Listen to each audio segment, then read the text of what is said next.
Welcome to Adam Hopkins Real Estate Blueprint, where we break down the strategies and insights you need to succeed in real estate. I'm your host, Kurt Feigl, and today we're laying out the game plan for new real estate agents looking to sell 12 to 24 homes in their first year in real estate. We'll dive into budgeting, time management, and the daily activities that will help you reach your goals. Whether you're just starting out or sharpening your skills, this episode is packed with actionable tips to help you get on track for success. Let's get started. Hey, Kurt, I appreciate that. This, the idea or the concept behind what we're going to talk about today is I've noticed, I've been doing this for about 20 years, and I think 99% of all the podcasts are either involved. They either target things that are completely unrelated to the functionality of real estate, how the processes actually work, or they tend to focus a lot on, how to sell a bajillion homes in a year. And there's because the spicy stuff it's focusing on, how do you sell 100 homes, 200 homes, 300 homes in a year? And that is such a small percentage of people who are working as professionals in the real estate community. I thought, why don't we take a step back, peel back a few layers, and focus on, maybe the 6 things that as a new and emerging agent that we can do practically every day and every week to start laying the foundation and the groundwork to build a predictable real estate business that is something that is rock solid and not focus on something that is, maybe 3, 5, 10 years down the road. It's great to have that as a long-term vision, but when you're first getting started, we need to have some practical nuts and bolts to work from.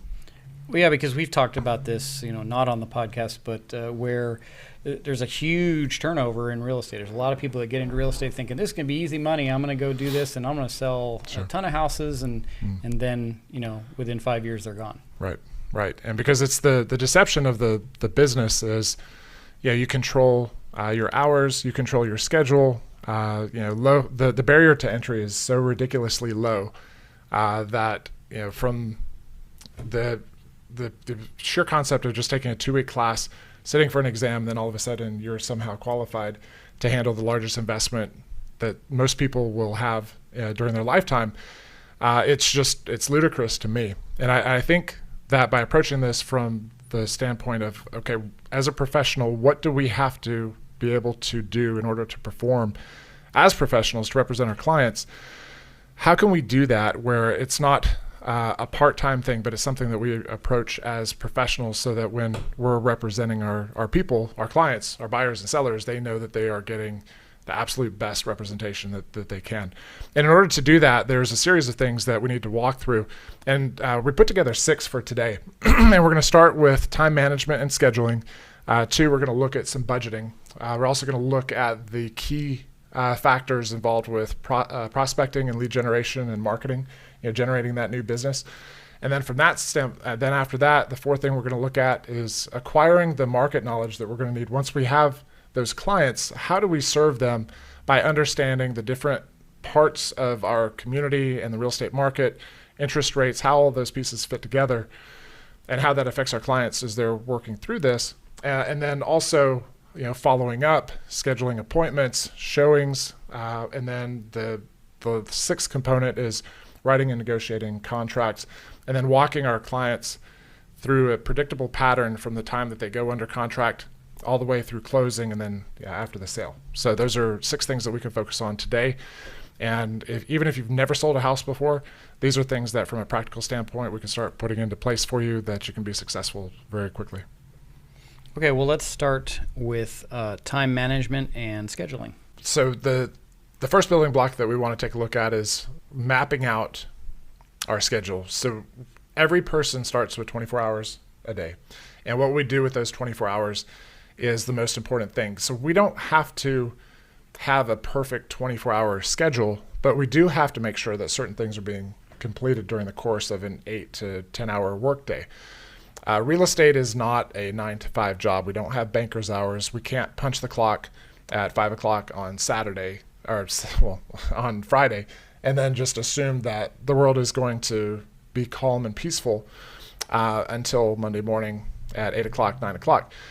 So we do have to apportion our week and take into account that we are effectively, once you step into the real estate arena, you are available, like it or not, 7 days a week.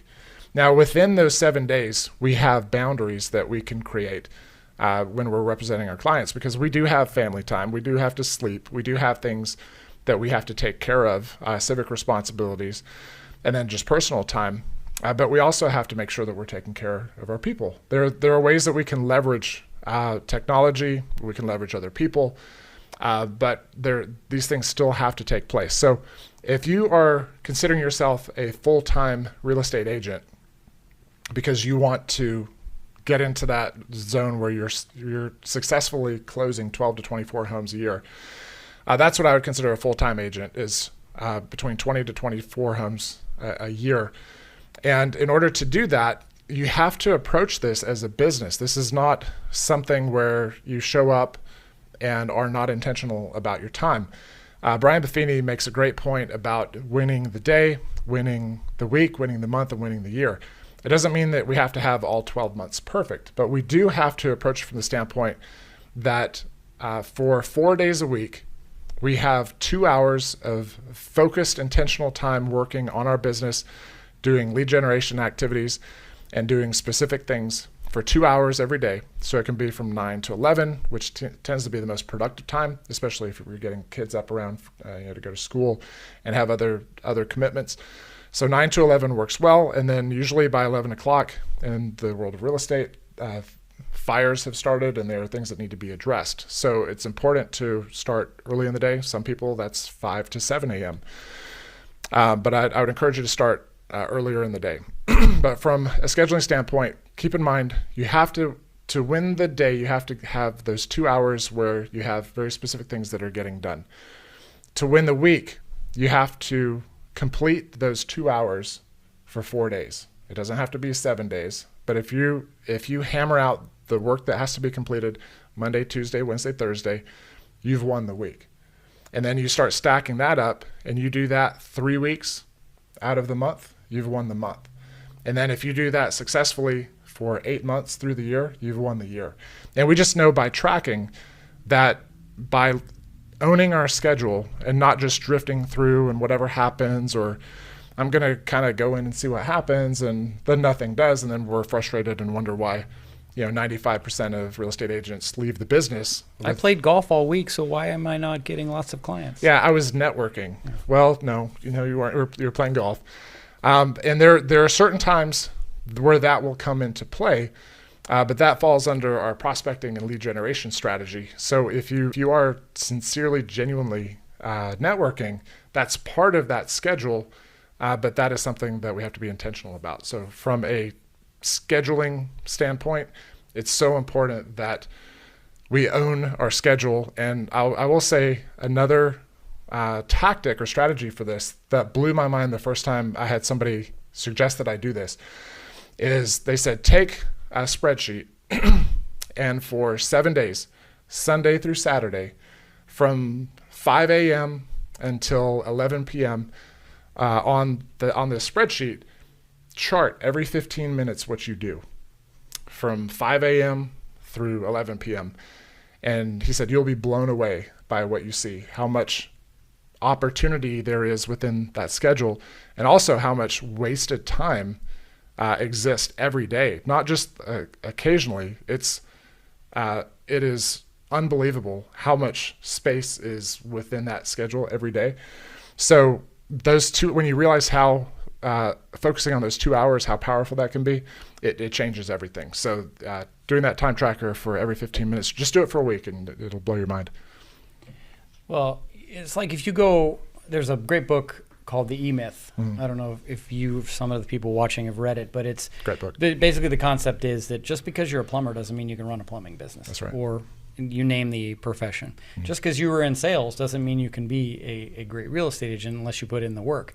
Just most salesmen are working for someone else, directing their activities every day. Right. And then you get home and you wake up whenever you feel like it. You go play golf every day. Sure. There's time that's involved, and you have to run it like a business. You're gonna have to give up TV, especially if you're doing this from a part-time standpoint. You're gonna have to give up some TV, a couple nights a week, and not just lounge around and Yeah. think, well, money's going to fall from the sky. Yep. Social media is a big one. Well, yeah, social media. I mean, you've got all of these things, but I mean, if you're not going to invest in what's required to be, to make the business successful, just like the food trucks that we've got down the street, those people work really hard. They're hustling, they're out there, and we have to do the same thing. Eventually, if you don't do that, you're not going to. Let's say you had a huge sphere of influence and you had all these people. Well, eventually if you don't grow that sphere, eventually those people get smaller and smaller, or could see that you're not serious. Yeah.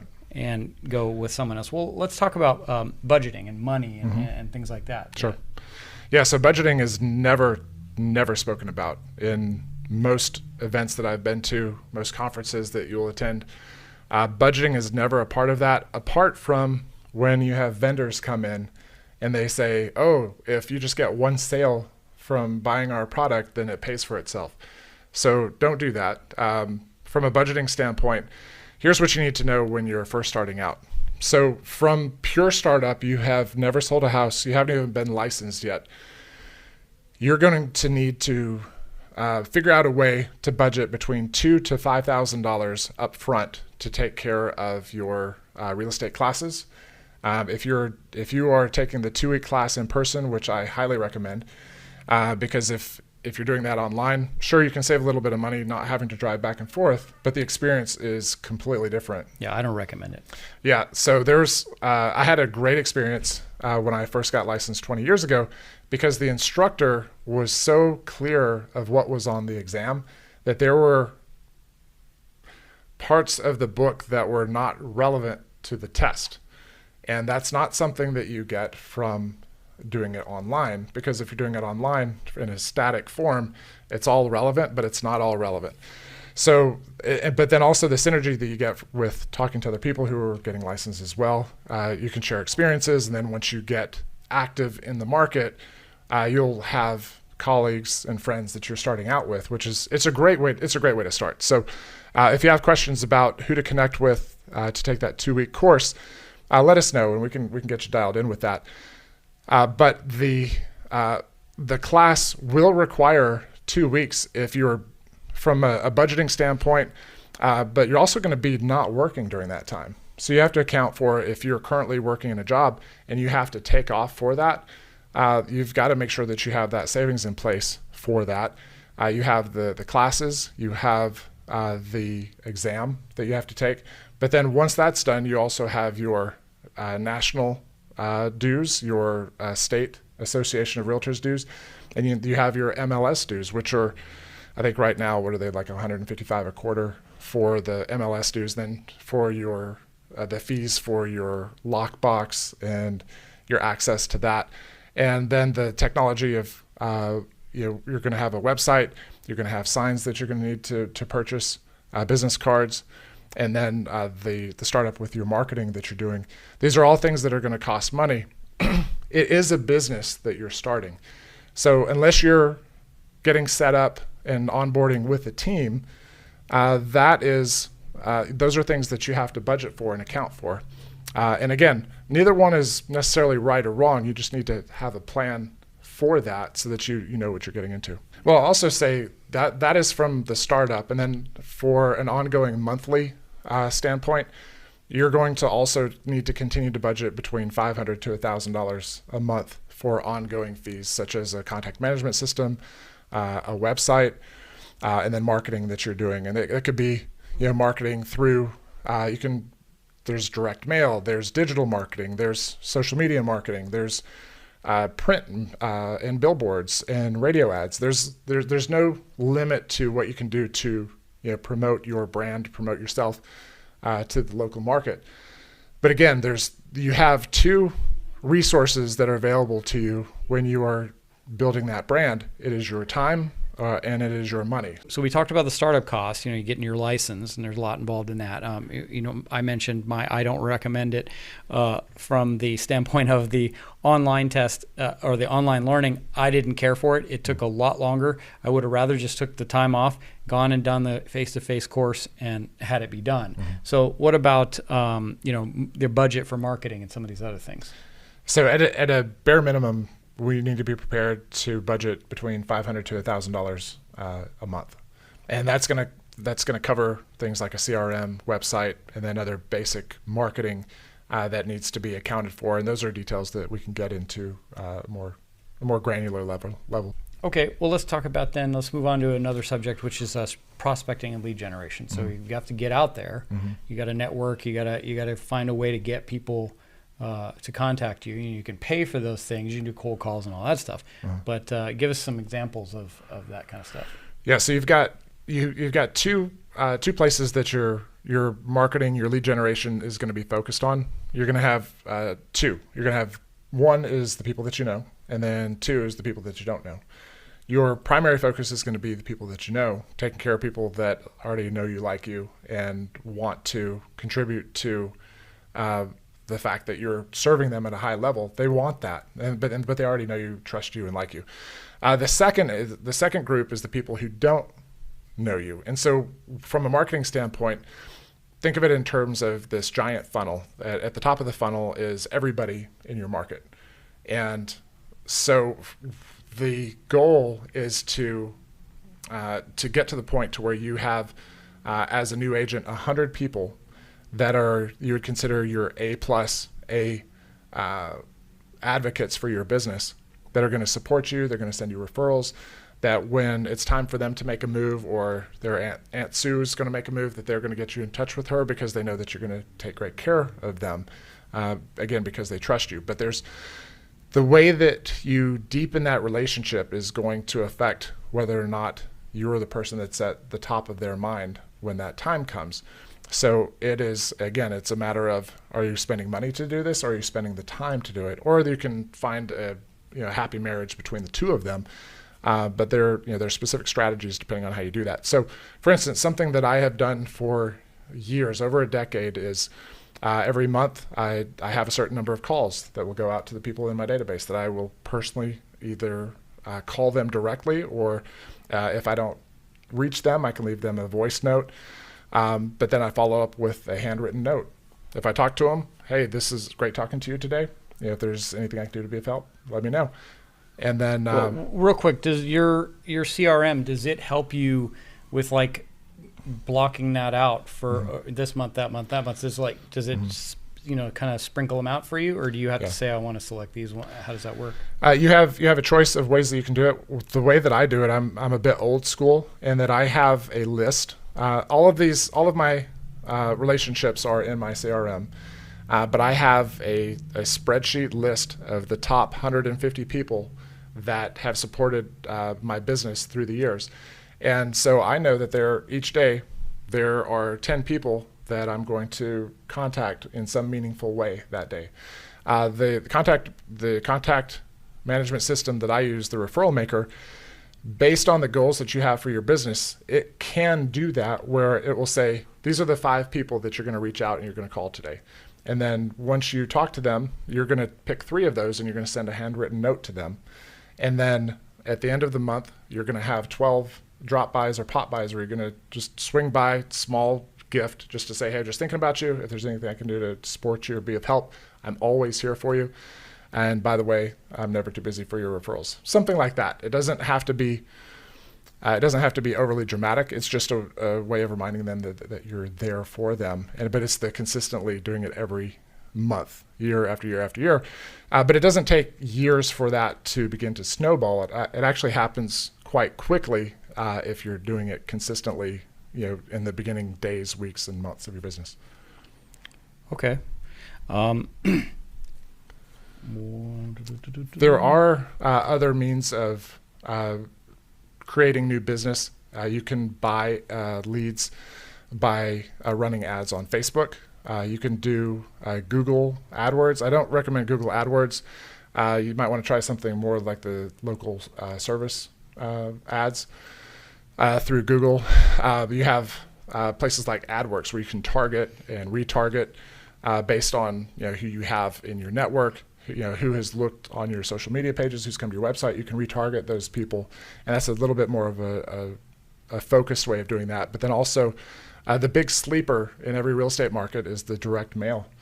And you can quickly go into a neighborhood and become the known real estate professional in that neighborhood by consistently, I'm talking once a week for the first 7 or 8 weeks, just sending a simple postcard with an update of what's going on in the market and making yourself available. And then every 2 weeks and then every month continuing to go back to that market. And it could be as small as 500 homes, or if you want to be aggressive, you can go 5,000 to 10,000 homes. But again, that goes back to what your budget is and what your goals are for your real estate business. Yeah, when you talk about goals, and a lot of people think New Year's resolutions, and that's not what you're talking about. You're talking about, just setting actual written down, this is what I'm going to do. Here's how I'm going to yeah, exactly. So what is a little small scale from a marketing standpoint? These are my goals for, maybe it's marketing, maybe it's like this many sales, whatever it is. What about, let's kind of wrap it up here with what kind of adjustments for marketing? How do you make adjustments to know, okay, well, this is working, this is not working? That's a great question. We have something that we call our business autopsy. And so depending on the life of our business, this does start to get granular. So there's a lot of detail that we don't have time to go in through here.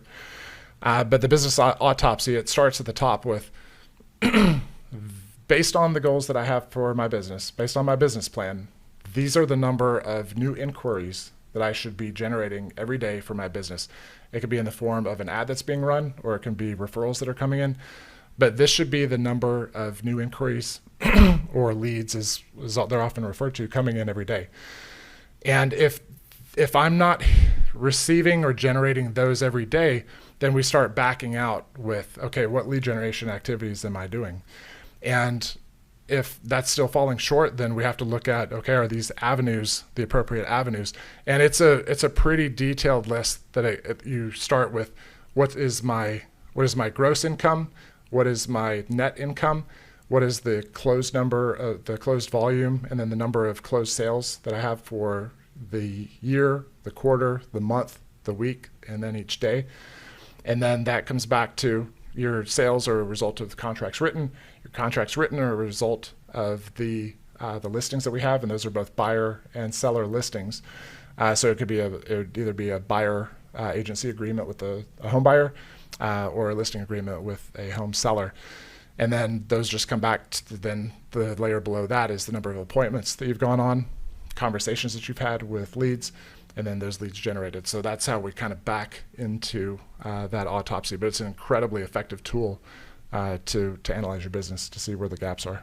So at the end of the day, by balancing these priorities, focusing on time management, budget, prospecting and lead generation, and then also making sure that you're current on market knowledge and understanding different markets and neighborhoods, what is selling, what's not selling, and then being consistent with your lead generation, your lead follow-up, and then the contract to close process. These are all things that are so critical to your business that you have to be addressing them, and you have to have a game plan for these. And if you do, and as you do, you're going to be well on your way of closing between 12 and 24 homes in your first year. Okay, so to wrap up, we've covered a lot in this, and it's been good. If you are somebody who's thinking about getting into real estate, you're somebody that's already in real estate and maybe is looking for a change, get in touch with us. You can call, get online right now and search Hopkins Real Estate, and you'll find the website. Get in touch with Adam. You can find myself on there as well.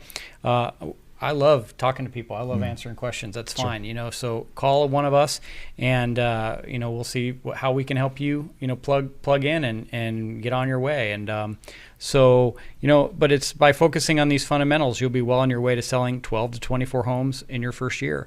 Whether you're a new agent just getting started or a seasoned agent looking to refine your approach, remember that success comes from sticking to the basics, staying consistent, and always looking for ways to improve.